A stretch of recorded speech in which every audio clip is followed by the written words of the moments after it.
તો રાજકોટમાં સ્થાનિક સ્વરાજ્યની ચૂંટણી પહેલા રાજકારણ ગરમાઈ ગયું છે। રાજકોટ મહાનગરપાલિકાના પૂર્વ વિપક્ષના નેતા વર્ષરામ સાગઠિયાએ આક્ષેપ કર્યો, મતદાર યાદીમાં બોગસ નામ ઉમેરાયા હોવાનો આ આક્ષેપ છે।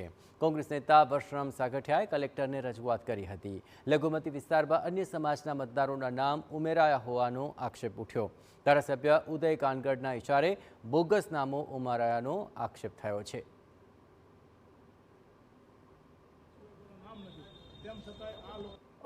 મુસ્લિમ વિસ્તારમાં 2 બૂથમાં નામ 2 ચડાવી દીધું, 4 નામ ચડાવ્યા છે।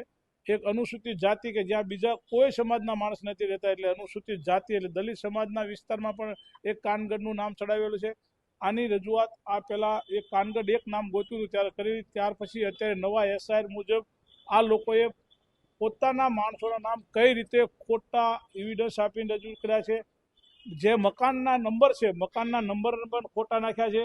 એમના કાર્ડમાં ઉપર નંબર આવ્યો, અમારા રાજકોટમાં 68 વિધાનસભામાં વાયુ ઝેડ એવા નંબર છે, એની જગ્યાએ આ બીજા નંબર બતાવી